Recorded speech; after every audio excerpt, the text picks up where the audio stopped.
इन दिनों पूरा हरियाणा प्रदेश कहीं ना कहीं ईडी और सीडी कांडों से दहल उठा है। और आपको बता दें कि जिस तरह से ईडी की कार्रवाई हो रही है, कांग्रेस के कई विधायकों पर ये गाज गिरी है, चाहे वो सुरेंद्र पवार हो या फिर रावदान सिंह हो या फिर धर्म सिंह छोकर हो। इन सबको लेकर चर्चा करेंगे, क्या इस ईडी की कार्रवाई से कांग्रेस को फायदा होगा, नुकसान होगा। नमस्कार, मैं हूं आपके साथ अरुण कुमार और इस विशेष चर्चा में मेरे साथ मौजूद है खरी खरी न्यूज से कुलदीप शोरान जी।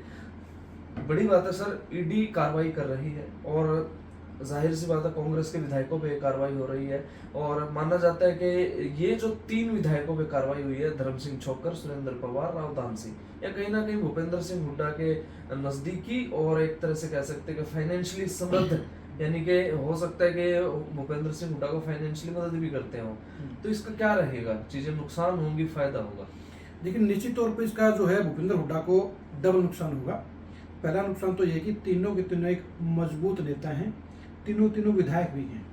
यानी जो 30 विधायकों की जो सूची है उसमें से 3 विधायकों का जो है पत्ता कटने के आसार बन गए हैं। तो जो ईडी की कार्रवाई साफ तौर पर इतनी कागजों के हिसाब से मजबूत है कि आप देखिए अगले इलेक्शन तक ना तो सुरेंद्र पवार बाहर आ पाएंगे, धर्म सिंह छोकर भगोड़े चल रहे हैं, वो पर्दे के सामने नहीं आएंगे, और दान सिंह की जिस तरह से 32 फ्लैट और बाकी जो बेनामी संपत्ति मिली है तो उनकी भी कभी गिरफ्तारी हो सकती है। यानी जो 3 सीटें थी जो कांग्रेस के भी इसके पास थी, वो 3 सीटों 3 विधायकों के जाने के बाद इनके पास विकल्प नहीं बचेंगे हुड्डा साहब के पास जो है।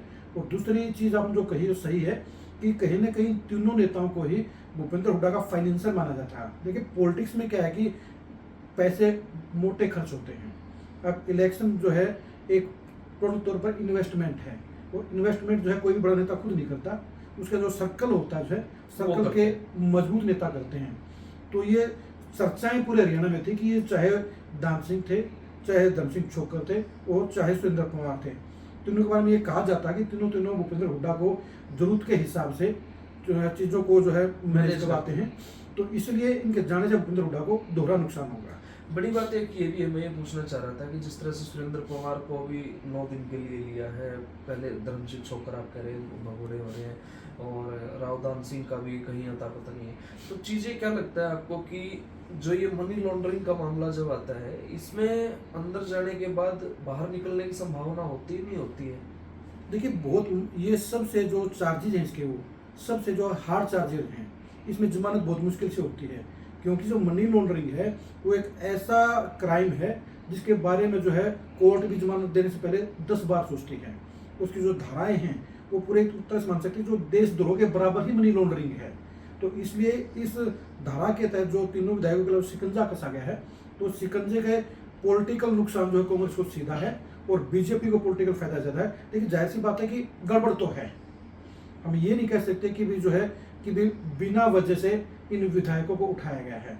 टाइमिंग का सवाल जरूर हो सकता है कि इलेक्शन पास में है तो ऐसे में जो है कार्रवाई क्यों हो रही है।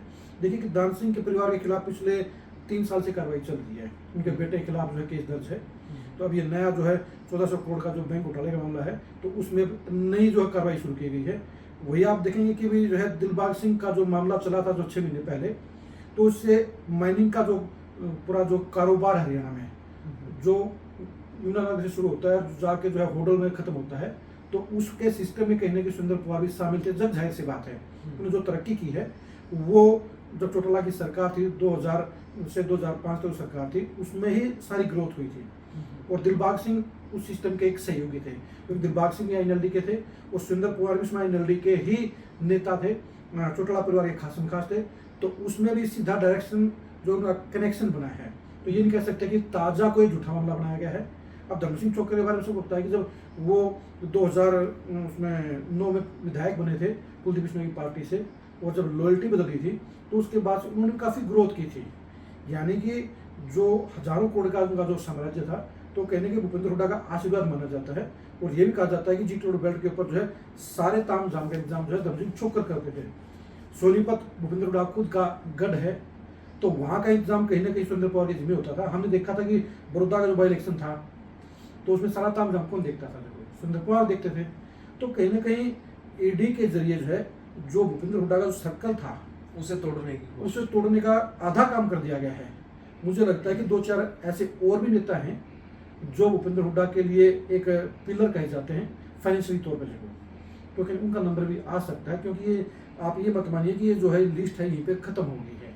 इस लिस्ट में 4-5 नाम और भी हैं जो प्रॉपर्टी के जो है गोल्डन पीरियड में जिन्होंने राइज किया था, जिन्होंने जो है मोटा जो है अपना प्रोफाइल बनाने का काम किया और उनका आज तगड़ा ग्रोथ है, तो वो लोग भी कहीं के रडार पर हैं। तो ये भूपेंद्र हुड्डा के लिए दोहरी जो समस्या है, दोहरी मार है। आप कह रहे हैं भूपेंद्र हुड्डा के लिए दोहरी समस्या है, क्या जिस तरह से एक कांग्रेस कम बैक कर रही है उसमें ऐसा नहीं लगता कि इन जैसे दीपेंद्र सिंह हुड्डा भी कह रहे हैं कि जहां जहां ईडी हमारे नेता को उठा रही है या कोई कार्रवाई कर रही है तो वो जीत का सर्टिफिकेट है, लोगों के इमोशंस और जुड़ते हैं, बीजेपी के खिलाफ गुस्सा और बढ़ रहा है लोगों में। देखिए, ये एक पॉलिटिकल बयानबाजी कहूँगा, और दीपेंद्र हुड्डा को यही बयान देना भी चाहिए। उनकी पार्टी के नेताओं को गिरफ्तार किया गया है, वो तो ये कह नहीं सकते कि भाई ये गिरफ्तारी सही की गई है। पॉलिटिकल तौर पर जो है, चाहे वो कार्रवाई सही है या गलत है, इस पार्टी के नेता के खिलाफ कार्रवाई होती है, उसके बड़े नेता यही कहते हैं कि जो है ये गलत कार्रवाई हुई है, गलत एक्शन हुआ है, ये जानबूझकर किया गया है, फंसाने के लिए किया गया है, बिना आधार के किया गया है। तो निश्चित तौर पर दीपेंद्र हुड्डा अपनी जगह सही है, क्योंकि पॉलिटिकल नेता की जो लाइन होनी चाहिए वो लाइन दीपेंद्र हुड्डा की बिल्कुल करेक्ट लाइन है। लेकिन ये भी सच्चाई है कि वो ये नहीं कह सकते कि भी जो है इनके ऊपर जो आरोप लगे हैं क्या वो आरोप सही नहीं है। अच्छा, इन सब के माध्यम से भूपेंद्र सिंह हुड्डा को भी कहीं ना कहीं टारगेट किया जा रहा है। 3M प्रॉपर्टी का मामला लगा ले, भूपेंद्र सिंह हुड्डा को भी अटैच किया गया है साथ में। देखिए, ये मामला जो है आप देखिए 2016 से ये M3M का मामला चल रहा है, उसके हिसाब से जो है और भी लगभग आधा दर्जन मामलों में भूपेंद्र हुड्डा के खिलाफ जाँच चल रही है। तो मुझे लगता है कि देखिए कि जो सिचुएशन है, इस सिचुएशन में मुझे लगता है कि बीजेपी ईडी के जरिए या सीबीआई के जरिए भूपेंद्र हुड्डा को अंदर डालने का काम करेगी, क्योंकि इसमें जाट जो वोटर है वो अटैकिंग मोड में है। लोकसभा चुनाव में आपने देखा कि भाई जाट वोटरों ने जो है मुद्दे के खिलाफ जो है किसान आंदोलन का वोट दिए। इसके अलावा जो है चमार वोटरों ने जो है संविधान और राष्ट्र को लेकर वोट दिए, और मुसलमानों ने जो है वो बीजेपी के निःशुल्क खिलाफत में वोट दिए। तो वो जो खिलाफत जाटों जो एग्रेशन है, उनको पता है अगर हुड्डा को अंदर डाल दिया तो उस कंडीशन में ये एग्रेशन ज्यादा जो 70% है वो 90% जा सकती है। तो ये मुझे लगता है जो कार्रवाई है वो कार्रवाई सिर्फ तौर पर भूपेंद्र हुड्डा को डराने के लिए है, ताकि वो बीजेपी के खिलाफ हमलावर ज़्यादा ना हो, वो फील्ड में ज़्यादा ना घूमे। और उनकी जो सप्लाई लाइन है, पहले क्या पता कि जो राजा महाराजाओं की लड़ाई होती थी ना, सप्लाई चेन को काटते थे सप्लाई पहले। जो राशन की सप्लाई होती थी, तो जो चलाक जो अटैकर होते थे वो सप्लाई लाइन काट दिया करते हैं। तो ये जो 3 MLA के खिलाफ जो कार्रवाई हुई, मुझे लगता है कि भूपेंद्र हुड्डा की सप्लाई लाइन को काटने का इंतजाम किया गया है, प्रयास किया गया है। तो ये सप्लाई लाइन काटने से आपको लगता है कि कांग्रेस बैकफुट पे आएगी? देखिए, कम से कम आप जो तीनों अगर विधानसभा क्षेत्रों का विकल्प की अगर बात करें, सुरेंद्र पवार के घर में और भी फैमिली मेंबर्स हैं, क्या वो चुनाव मैदान में नहीं आएंगे? देखिए, इमोशंस नहीं कनेक्ट होंगे? देखिए, क्या है कि कनेक्टिविटी समय पर डिपेंड करती है। आज दान सिंह के हल्के में कांग्रेस के पास कोई विकल्प नहीं उनकी जगह लेने के लिए। आज धर्म सिंह छोकर खुद और दोनों बेटे वो भी अंदर हैं, और अभी क्या है कि आप देखिए सुरेंद्र पवार को ही अंदर किया गया है। जो कंपनियां हैं उन कंपनी में दोनों बेटे भी डायरेक्टर हैं, और जो कंपनी के डायरेक्टर होते हैं उनकी रिस्पॉन्सिबिलिटी सेम होती है। तो हम ये नहीं मान सकते कि मेरे सुरेंद्र पवार के खिलाफ एक्शन हो गया, वो अंदर चले गए हैं, उनके परिवार के बाकी किसी मेंबर के खिलाफ कार्रवाई होगी, ऐसा कुछ पक्का नहीं है। तो अगर इन्होंने कुछ चूचा की तो उन बेटों का नंबर भी आ सकता है, बेटों को भी साथ। हाँ, तो मुझे लगता है कि कोई फैमिली का मेंबर को चुनाव लड़ेगा, और वो अगला विकल्प है नहीं। अब निखिल मैदान अगर होते तो कांग्रेस के पास विकल्प बनता, अब वो बीजेपी में चले गए हैं। अब वही कहानी जो है समलका की है, धर्म सिंह छोकर दोनों बेटों के खिलाफ केस दर्ज है, वहाँ कोई दूसरा चेहरा पैदा ही नहीं हुआ कांग्रेस का। तो ऐसे में कांग्रेस को ये सियासी तौर पर बड़ा नुकसान है, इसकी भरपाई करना बेहद मुश्किल है। बड़ी बात है कि निखिल मदान जिस तरह से गए हैं बीजेपी में, कहा जा रहा है कि वो भी कहीं ना कहीं ईडी के प्रेशर में, दबाव में बीजेपी में गए। नहीं, मैं इस बात से सहमत नहीं हूँ। लेकिन क्या है कि जो सोनीपत का आप जो सिनेरियो देखेंगे, उस सिनेरियो में साफ सी बात है कि पिछले 5 साल में सुरेंद्र पवार जो है हुड्डा फैमिली के वफादार साबित हुए हैं। उन्होंने हर प्रोग्राम में, हर इवेंट में हुड्डा फैमिली की भी पूरी मदद की है। और सब जानते हैं निखिल मदान की भी ये एक मन्नत कह लीजिए, इच्छा कहिए या टारगेट कहिए कि उनको MLA बनना है। तो कांग्रेस में MLA बन नहीं सकते थे, बीजेपी में उनको बीजेपी तलाश कर दी कि राजीव जैन और कविता जैन की जो नेगेटिविटी है, उस नेगेटिविटी की काट के लिए ऐसा कौन सा चेहरा है जो वहाँ पर MLA बन सकता है। देखिए, आप भी जानते हो कि पिछली बार जो सुरेंद्र पवार की जीत में सबसे बड़ी भूमिका पंजाबी वोटरों की रही थी। पंजाबी वोटर लगभग 40,000 के आसपास हैं, और उन्होंने जो है कविता जैन के खिलाफ पूरा लामबंद होकर वोटिंग की थी। और अब निखिल मैदान के आने के बाद जो है वो 40,000 वोट, अगर जो है वो जो 80,000 जो वोट मिले थे उसको जो है सुंदर कुमार को, उस कंडीशन में अगर 40,000 वोट बैक मार जाते हैं तो बीजेपी की वोटिंग बढ़ जाएगी, कांग्रेस की कम हो जाएगी। तो यानी बीजेपी ने और निखिल मैदान ने दोनों का एक साझा टारगेट हो गया है, बीजेपी को अपना एमएलए चाहिए और निखिल मैदान को खुद एमएलए बनना है। तो दोनों के जो इंटरेस्ट है वो मैच हुए हैं, तो इस मैचिंग के चलते उसने फैसला लिया है। ईडी के प्रेशर में मुझे लगता है कि ऐसी कार्रवाई है। देखिए बीजेपी ने क्या कहा है कि तीसरी बार बनानी है बिना बैसाखी की सरकार, और बिना बैसाखी सरकार के लिए चाहिए एमएलए। और एमएलए अगर आपके पास खुद के पास चेहरे नहीं हैं तो फिर आपको जो इम्पोर्ट तो करने पड़ेंगे, और इम्पोर्ट के लिए दो तरीके होते हैं। एक तो तरीका होता है पर्सनल इंटरेस्ट और दूसरा प्रेशर। दंड भेद। यस यस यस यस, या तो उनके भेद हो आपके पास, सिंपल या सी फिर बात है। जबरदस्ती बना लो, या फिर सजा दे दो, या उसका इंटरेस्ट हो। सही बात है। तो सोनीपत के मामले में मुझे लगता है इंटरेस्ट है, तो इंटरेस्ट के चलते ही जो निखिल मैदान ने पाला बदला है, और इस पाला बदलने के चलते बीजेपी को फायदा होगा निश्चित तौर पे, क्योंकि आप एक कविता जैन और राजीव जैन इस पोजीशन में नहीं है कि बीजेपी से बगाव करके चुनाव लड़ सकेंगे। बिल्कुल। और जो है कांग्रेस के पास जब देखेंगे कि मैदान उधर चले गए हैं, पवार अंदर चले गए हैं, तो कांग्रेस के लिए बड़ी समस्या है कि रिप्लेसमेंट में किसको टिकट देने का काम करेगी। यानी तीनों सीटें जो है, जो अभी तक जो है लगता था कि कांग्रेस दोबारा रिपीट करेगी, लेकिन अब जो नहीं मालूम लग रहा है कि बीजेपी अब तीनों सीटों पर रिप्लेस करेगी, बीजेपी जीतने का काम करेगी। तो यानी बीजेपी को मोटा फायदा हुआ है ईडी कार्रवाई से, और कांग्रेस को जो है बड़ा नुकसान हुआ है। मोटा मोटा माने तो जो कांग्रेस को है वो एक अग्रेशन का ही फायदा होगा, क्योंकि लोगों में गुस्सा आएगा। क्योंकि जब केजरीवाल को मुख्यमंत्री रहते हुए एक अंदर डाला गया तो जो वैश्य समाज के वोटर हैं, बढ़िया वोटर, उनमें काफी थोड़ी सी नाराजगी भी हुई थी। नहीं, मैं अपनी बात से सहमत नहीं हूँ। अगर केजरीवाल को जेल के अंदर डालने के पब्लिक में गुस्सा होता है तो दिल्ली की 7 सीटें आम आदमी पार्टी कांग्रेस हारते नहीं। वो जेल में जाने कहा था कि जेल से बाहर निकालो, केजरीवाल को बचाओ, नारा क्या था सबको कि 7 सीटों की जीत, केजरीवाल की बाहर निकले गारंटी। वो गारंटी को पब्लिक ने फेल की। देखिए क्या है कि अगर आप नाजायज करोगे तो पब्लिक हमेशा रिएक्शन करती है।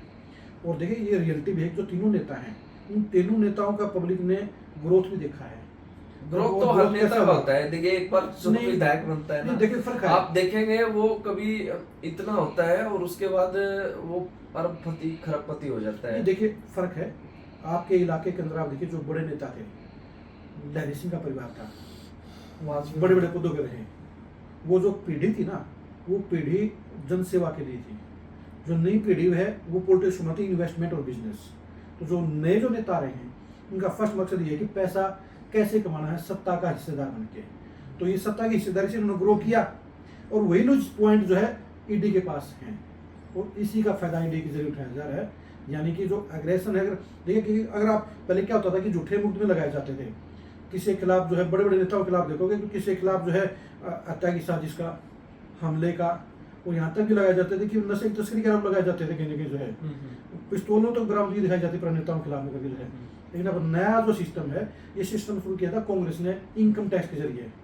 पहले इनकम टैक्स के छापे इंदिरा गांधी के टाइम में, बजराल के टाइम में जो है इनकम टैक्स छापे लगते ज़्यादा जो है। अब वो जो है सीबीआई और ईडी है, अब वो उसके नए पार्ट आ गए हैं, नए वर्जन आ गए हैं।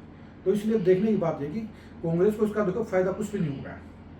हाँ, लेकिन ये है कि जो है अब बीजेपी इसका फायदा कैसे उठाती है। बीजेपी को देखिए अब ये एक सिस्टम का पार्ट हो गया, हर आदमी पैसा कमाता है, पैसा कमाने के जरिए जो है ना तो लोग फाइल सबकी तैयार हो जाती है। Yes yes yes yes yes. तो इस फाइल के सिस्टम में जो है ये मानी चलिए कि भाई कांग्रेस को नुकसान हुआ है, लेकिन जो दीपेंद्र हुड्डा जो मुहिम में निकले हुए हैं उस मुहिम में इसको मुद्दा बनाने की कोशिश करेंगे, और करनी भी चाहिए विपक्षी पार्टी के तौर पर। जो अब देखने की बात है कि इन गिरफ्तारियों क्या दीपेंद्र हुड्डा पब्लिक के बीच में मुद्दा बनाने में कामयाब हो पाएंगे, नहीं हो पाएंगे, या बीजेपी इन गिरफ्तारियों को इन इलाकों में उन नेताओं को करप्शन के साथ जोड़कर उनके जो है छवि को नेगेटिव करने में जो है सफल होती है, नहीं होती है। बिल्कुल, हमने सबसे शुरू में जिक्र किया था आज पूरा हरियाणा प्रदेश जो है वो ईडी और सीडी से। सीडी का पार्ट अभी हम आपको नहीं बता रहे हैं। सीडी जो है वो 2-4 दिन में कुछ नेताओं की सीडी भी वायरल होने वाली है, उसको लेकर भी हम बाद में चर्चा करेंगे, क्योंकि जब वो चीज़ें सबके सामने आ जाएंगी तब उस पर चर्चा करेंगे। क्योंकि कहीं ना कहीं कुछ नेताओं की सीडी आनी भी बाकी है, तो पब्लिक डोमेन में, क्योंकि हमारे विश्वसनीय सूत्रों से हमें जानकारी मिली है कि सीडी भी वो लाइन में है। कांग्रेसी नेताओं को लगातार वो है तोड़ने की कोशिश की जाएगी। और कह सकते हैं कि पर्दे के पीछे कोई काम अगर हो रहा है और वो कभी ना कभी तो सामने आता है, और सामने आता है तो वो अच्छा है बुरा है वो पब्लिक तय करती है। आप इस बारे में क्या सोचते हैं? ईडी की कार्रवाई और जो ये सीडी आ रही है मार्केट में, इनका क्या कुछ असर रहेगा? क्या कांग्रेस इमोशंस कनेक्ट कर पाएगी, या फिर बीजेपी जो है वो कांग्रेस को इतना डैमेज कर देगी कि प्रदेश में तीसरी बार वो अपनी सरकार बना पाए? आप कमेंट करके ज़रूर बताइएगा और लगातार अपडेट्स के लिए जुड़े रहिए हमारे साथ। नमस्कार।